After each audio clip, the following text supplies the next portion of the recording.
안녕하세요. 박영춘입니다. 오늘은 제가 좀 일찍 왔어요.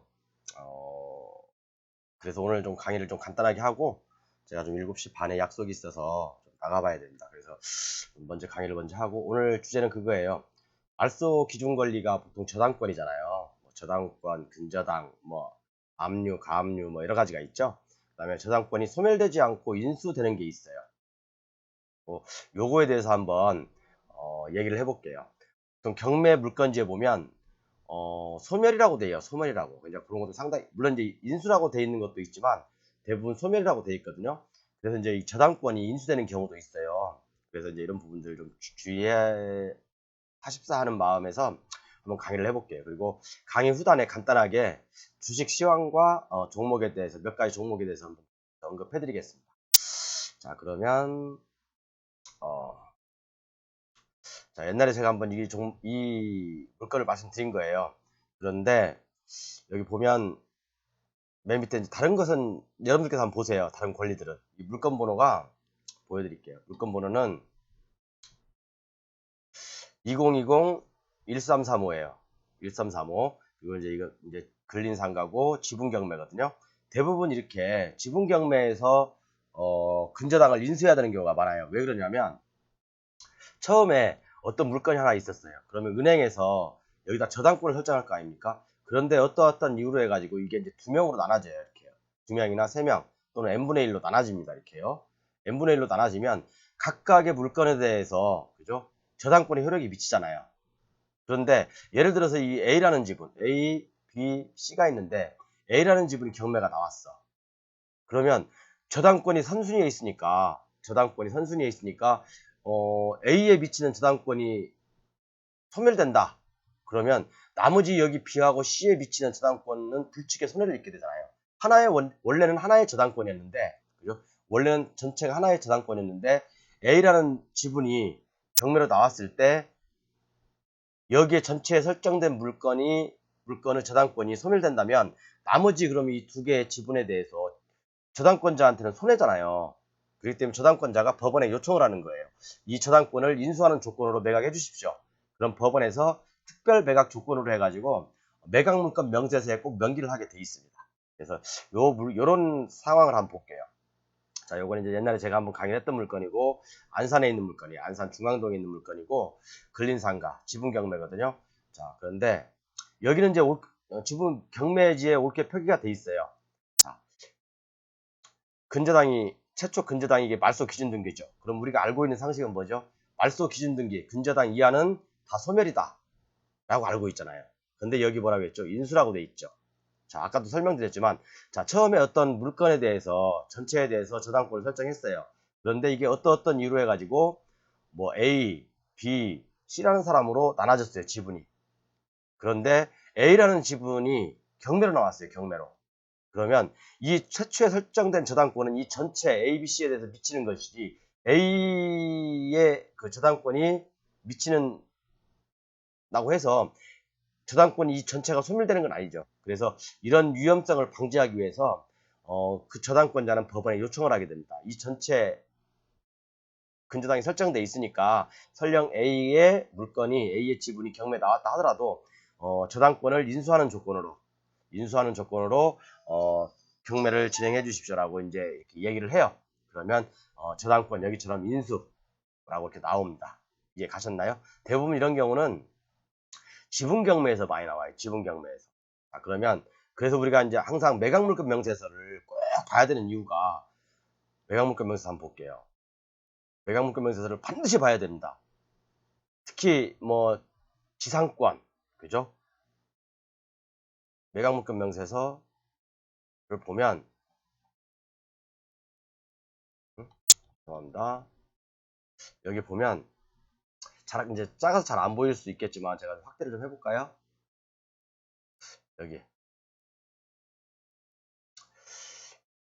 지분 일괄 매각해서 공유자 우선 매수 신청은 1회 하나, 뭐 이것은 당연한 게 나와 있는 거고요, 그죠? 특별 매각 조건에서 2008년 3월 19일자 근저당권자 주식회사 하나은행 근저당은 뭐 어쩌고 이제 인수한다고 돼 있어요. 인수한다고 돼 있습니다. 인수한다고. 자, 그럼 볼게요. 자, 하나은행, 근저당. 여기 있죠? 2008년 3월 19일 근저당 하나은행은 요건 인수로 돼 있습니다. 그죠? 그리고 이 전세권도 인수라고 돼 있어요. 특별 매각 조건이에요. 그죠? 그렇기 때문에 인수를 해야 되는 거고, 이렇게 경매 물건지에 정석으로 이렇게 나와 있으면 상관없어요. 근데 이렇게 안 나와 있는 것도 있어요. 여러분들이 이렇게 안 나와 있는 것들은 크게 당할 수가 있어요. 한번 볼까요? 제가 이제 경매를 검색하다 보니까 요 물건이 하나 있더라고요. 상당히 위험한 물건인데 2018 아직도 진행되고 있는 물건이에요. 4723 지분 경매 요거지. 자, 요 물건이거든요. 요 물건인데 쭉 지금 이제 경매가 진행되다가 2018년부터 진행되다가 현재까지 지금 진행되고 있어요. 지금 이제 변경이 돼 있거든요. 자, 그러면 누군가는 여기 한번 낙찰을 받아놓고 미납을 했어요. 미납을 했거든요. 매각 허가 결정 났는데 미납을 했어요. 자, 이런 경우가 발생될 수가 있어요. 왜 이런 현상이 발생됐을까? 한번 볼까요? 그럼 이분은 그냥 2,600만 원 날린 거죠. 2,600만 원 날린 건데, 자, 볼게요. 경매 물건지. 임차인들도 쭉 있어요. 임차인들도 쭉 있으니까 한번 보시고, 자, 여기에 보면 이 근저당권이 여기는 경매 물건지는 소멸로 돼 있죠. 소멸로 돼 있죠. 그런데 실질적으로 매각 물건 명세서에 보면 이걸 인수라고 돼 있어요. 이것은 경매 물건지의 오류예요. 오류 잘못된 거예요. 그렇기 때문에 이걸 믿고 덜컥 낙찰받았다가 아까처럼 입찰 보증금을 날리는 사례가 있습니다. 이게 만약에 인수가 된다면 2006년 인수가 된다면 그 다음은 어디죠? 이 전세권이죠. 이 전세권도 인수가 된다면 그죠? 임차권도 인수가 되고 그죠? 그러면 자, 쭉 일단 경매 물건지 매각 물건 명세서를 볼게요. 자, 매각 물건 명세서 보면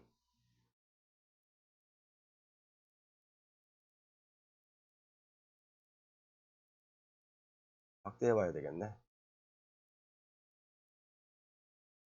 확대를 어떻게 하지? 아, 여기 있구나.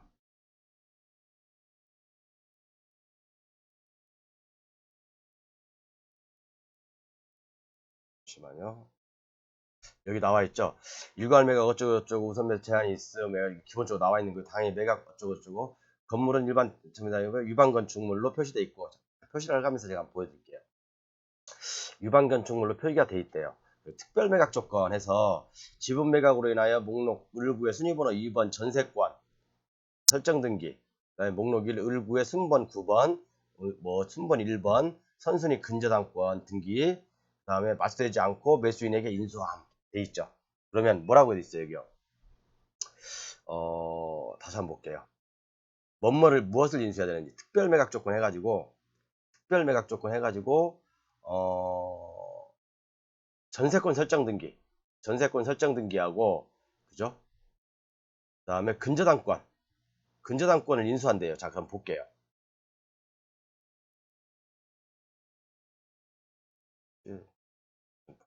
네. 어쨌든 이렇게 자, 그러면 볼게요. 자, 여기서 법원 사법부장관님이 뭐라고 했죠? 근저당권. 여기에 있는 근저당권, 요거 인수한다고 그랬죠. 그죠? 3억 2,500 채권 최고액. 그 다음에 전세권. 요거 인수한다고 그랬죠. 그죠? 임차권 인수한다고 그랬죠. 그죠? 그러면 말소 기준 등기는 뭐가 되죠? 요 날짜가 되는 거죠. 그죠? 요 날짜. 요 날짜가 되기 때문에 2018년 뭐야 이게? 지워볼까? 잘 안 보이니까. 2018년 4월 18일 이전 것들은 다 인수해야 된다는 얘기잖아요. 그죠? 자, 그래서 여기 위를 보면 2018년 다 여기 뭐 원칙은 아까 이제 저당권보다 후순위는 다 말씀드리지만 저당권도 인수해야 되고 임차권도 인수해야 되고 전세권도 인수해야 되니까 2018년 3월 며칠이죠 아까 그거보다 빠른 것들은 다 인수죠. 그럼 요것도 인수 뭐 그죠? 다 대부분 다 인수잖아요. 그죠? 요것도 인수 다 인수잖아요. 인수되는 권리가 상당히 많다는 얘기죠. 그래서 이런 경우는 이 경매 물건지만 보면 낭패를 볼 수 있다. 그래서 우리가 항상 같이 봐야 될 게 뭐냐면 매각물건 명세서, 매각물건 명세서, 요것은 사법보좌관님이 얘기하는 법이에요, 법. 그죠? 우리가 이제 대부분 선순위 가등기, 뭐 10년이 지난 선순위 가등기 사법보좌관님이 인수할 수 있음, 그럼 조심해야 되는 거예요. 내 생각대로 이거 10년이 지났으니까 이건 뭐 말소시킬 수 있겠다. 그러다가는 큰일 난다는 얘기죠. 그죠? 소유권 이전 청구권 가등기에 대해서는 제가 뭐 뽀개기를 정말 리얼하게 해놨으니까 한번 보시면 아실 거고요. 그래서 한번 요런 것들, 그죠? 경매 물건지에는 소멸이라고 돼 있지만, 그죠? 원칙은 저당권은 소멸이에요. 말소 기준 등기예요. 그렇지만 특별 매각 조건으로 저당권도 인수시킬 수가 있다. 대부분 이런 것들은 지분 경매에 많이 나온다. 지분 경매. 아까도 설명드렸지만 왜 지분 경매에 나오냐? 처음에는 어떤 물건이 하나에 대해서 저당권이 설정됐지만 이게 어떤 이유로 뭐 A, B, C라는 사람으로 나눠질 수가 있단 말이죠. 자, 그러면 이 저당권의 효력은 A, B, C 전체에 미치는 거죠. 그래서 설령 이 C라는 지분이 경매에 나왔다 하더라도 저당권은 전체 효력에 미치므로, 그죠? 이 저당권자는 법원에 저당권을 인수하는 조건으로 매각을 해주십시오 라고 얘기할 수가 있다는 얘기죠. 이해 가셨죠? 저당권은 물건입니다. 채권보다 우선하기 때문에. 이거 이제 이렇게 하시면 이해가 가셨죠? 두 개 물건을 예를 들어 드렸는데, 하나는 안산에 있는 거, 하나는 저쪽 김해, 그러니까 어디 거기에 있는 거, 두 개의 물건을 말씀드렸는데, 안산에 있는 물건은 정상적으로 소멸이라고 돼 있고, 그죠? 소멸이라고 돼 있고, 여기 이제 저쪽 경상도 쪽에 있는 것은 인수라고 돼 있고, 안산에 있는 건 경상도에 있는 것은 소멸이라고 돼 있어요. 그렇지만 매각물건 명세서에 보면 인수한다 라고 돼 있기 때문에 인수가 맞죠. 그래서 요걸 소멸이라고 보고 요걸 기준으로 해서 낙찰을 받으면 큰일 난다는 얘기죠. 내가 인수해야 될 조건들이 어마어마하게 많다는 얘기죠. 그래서 이제 그런 부분들 우리가 꼭 경매를 할 때는 매각물건 명세서를 필히 확인하자. 물론 다 확인하시겠죠. 다 확인하시겠지만 그래도 다시 한번 확인해보자 라고 말씀드리고, 이제 제가 항상 이제 이 부동산 강의가 끝나면 이제 주식 강의도 좀 가끔씩 같이 할 거예요. 가끔씩 아니라 이제 필수적으로 같이 따라서 이제 할 겁니다. 그러니까 주식 강의가 필요 없는 분들은 앞에 이제 경매 강의만 들으시면 되고, 주식까지 같이 이제 겸하시는 분들은 주식도 같이 이제 저하고 소통하시면 됩니다. 자, 오늘은 어제에 이어서 오늘도 지수가 반등을 쳤죠. 반등을 쳤는데 갭상승을 보였죠. 좀 줄여볼까? 자, 갭상승을 쳤어요. 자, 지수의 반등은 작게는 2400포인트까지, 그리고 조금 더 가면 2450, 그리고 2500포인트는 넘기지 못한다. 왜냐하면 이게 강력한 하락 트렌드에 있는 선이에요. 하락 트렌드에 있는 선이기 때문에 2500포인트는 이번에 반등이 세게 줘도, 자, 이 선이거든요. 이 선. 제가 여러분들의 편의를 위해서 긁어놓은 선입니다. 2500포인트를 회복하기 힘듭니다. 반등이 어디까지 줄지, 전고점까지 줄지 저 근처도 몰라요. 그렇지만 일단 시장의 흐름에 맞게 보고요. 좀 확대해 볼게. 다시 확대해 보면, 자, 지수 반등은 2300을 기준으로 해서 2300 깨면 2300을 2, 3일 동안 깬다. 그러면 다 도망가야 돼요. 탈출해야 돼요. 그렇지만 2300에서 현재 지금 쌍바닥을 이루고 있고, 쌍바닥에서 지금 의미 있는 반등을 줬고, 반등은 조금 더 2, 3일 더 연장될 수는 있어요. 그렇지만 오르면 오를 때마다 물려있는 분들은 매도의 기회로 삼아야 된다고 저는 생각합니다. 물론 저하고 의견이 다를 수도 있어요. 그런 분들은 그런 분들 뜻대로 하고, 저는 오르면 오르는 대로 매도의 기회를 삼을 겁니다. 그렇지만 자, 우리가 금리 인상을 계속 하고 있죠. 금리 인상을 하고 있고, 금리 인상을 하게 되면 경기가 침체가 오죠. 경기가 침체가 오면 기업들의 실적들이 계속 악화가 돼요. 그죠? 이제 삼성전자도 마찬가지고, 뭐 반도체 뭐 재고가 많이 있네 어쩌네 그러면서 매수 의견 하향, 뭐 그런 리포트가 좀 나오기 시작할 거예요. 그러면 결국에는 이제 기업 실적을 반영해서 충격파가 또 한 번 올 수 있다는 얘기예요. 그래서 지금은 반등을 주는 대로 매도의 관점으로 봐야 된다. 물려 있는 분들은 매도의 관점으로 봐야 된다는 게 저희 지론입니다. 그리고 반등은 최소 여기 2400, 1차 2400, 그 다음에 2차 2450, 3차 2500을 넘지 못한다. 이게 제 지론입니다. 그러면 삼성전자를 기준으로 해서 아마 삼성전자 볼까요? 지수는 이 정도면 되겠죠? 지수는 다시 한번 말씀드리지만 2300포인트 여기 원바닥, 투바닥 찍었죠? 딱 찍었는데 만약에 2300포인트를 반등을 주면 다행이지만 2300포인트를 깬다. 깨서 2, 3일 동안 머물러 있다. 대롱대롱 매달려 있다. 그러면 빨리 한 발 담갔던 거마저 빼야 됩니다. 빨리 도망가야 돼요. 일단 튀고 봐야 돼. 튀고. 그렇죠? 이렇게 튀고 보고 자 그러면 한번 이제 종목을 한번 볼게요. 그래서 여러분 이렇게 이제 만약에 어차피 반등장이거든요. 반등인데 어디까지나 반등이에요. 반등. 이게 지속적인 상승은 아닐 거란 말이에요. 그렇죠? 아까도 말씀드렸지만 그러면 자 지수가 만약에 빠진다. 그러면 어떤 침체 국면으로 이제 가는 거잖아요. 그죠? 어떤 기업 실적이라든가 그런 것들이 침체 국면으로 가다 보니까 이런 침체 국면하고 무관한 것들을 투자를 해야 돼요. 제가 말씀드리지만 저는 원전 관련주, 그 다음에 이런 침체 기업들이 실적과 무관한 제약 바이오의 비중을 실어야 한다고 생각합니다. 만약 주식을 하고 싶다면 원전 관련주나 제약 바이오의 주에 이런 경기 침체하고 무관하게 이런 쪽으로 저는 그 주식을 실어야 된다고 저는 생각하는 사람입니다.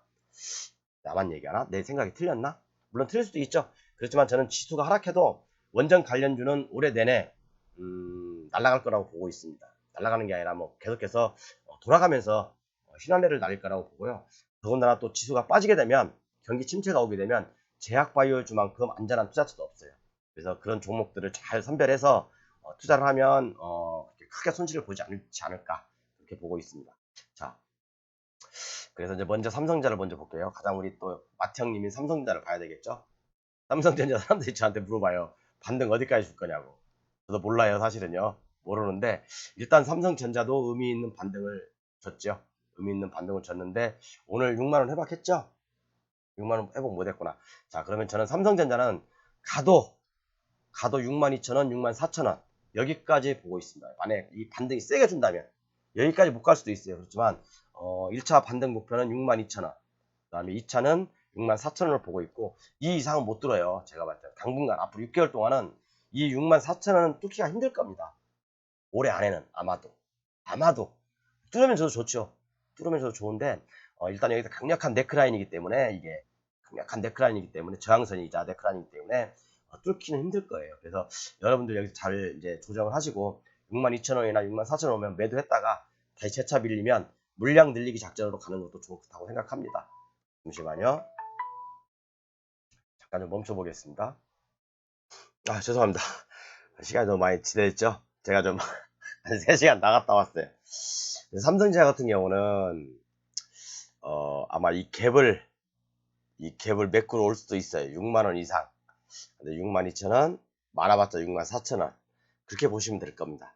근데 이 반등이 어차피 침체로 가는 국면이다 보니까 반등이 어디까지 올지는 모르겠어요. 그러니까 좀 고점 신호가 나오면 고점 신호는 여러 가지가 있겠죠.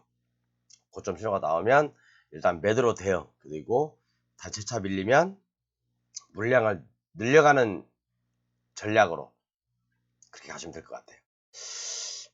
그 다음에 이제 ABL 바이오. 요 종목은 제가 좀 많이 사랑하는 종목이에요. 많이 사랑하는 종목이긴 한데 어차피 여러분 생각을 한번 잘 해봅시다.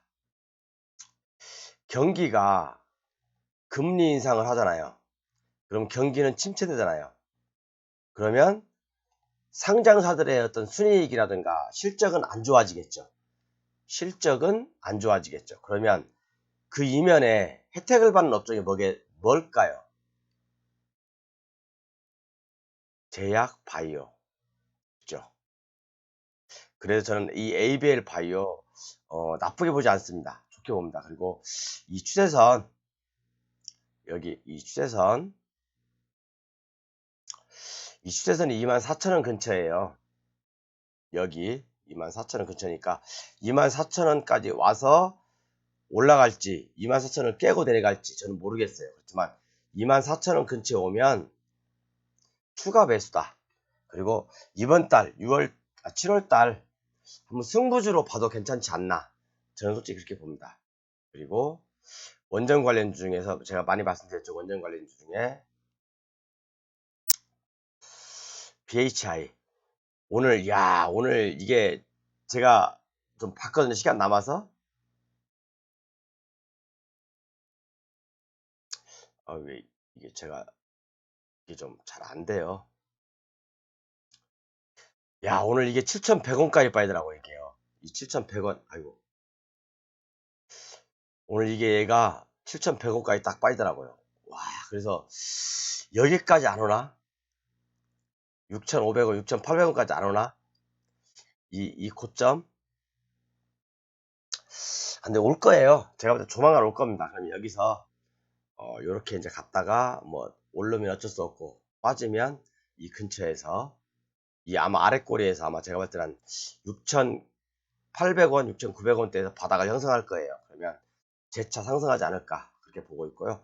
BHI에 관심 있으신 분들 유심히 보십시오. 원전 관련주 끝나지 않았습니다.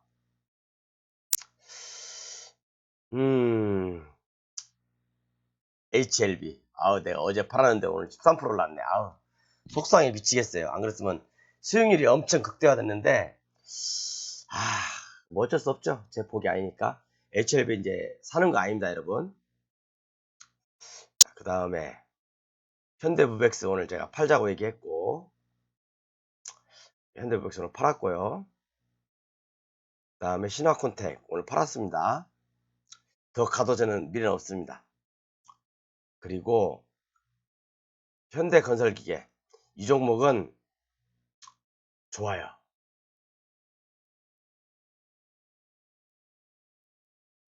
이 종목은 한 41,000원대 오면 매수했다가 롱런으로 그냥 7월달 한 달 지켜보는 걸로.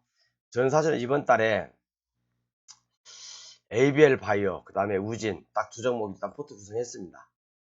뭐 어떤 게 갈지 안 갈지 모르겠어요. 어차피 주식이라는 게 내가 원하는 대로 가는 게 아니잖아요. 그렇기 때문에 저는 이번 달에는 우진, ABL 바이오 두 종목으로 포트를 구성했고요.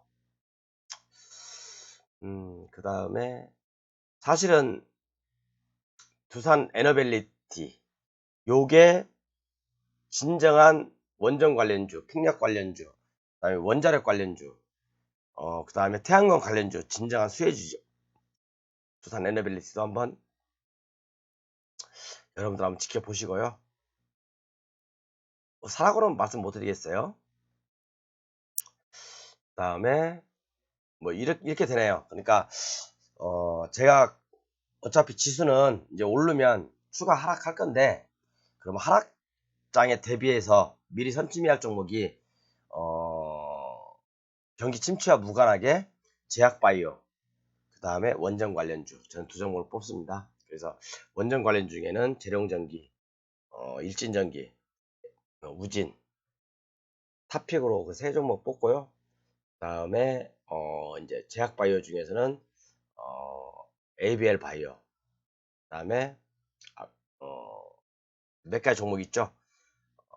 그런 종목들 위주로 기술 수출이 됐던 종목들로 그렇게 포트를 구성하시면 될 것 같아요. 그러면 주식가 상승량 폭락이 온다 하더라도 상쇄하는 효과가 있을 겁니다.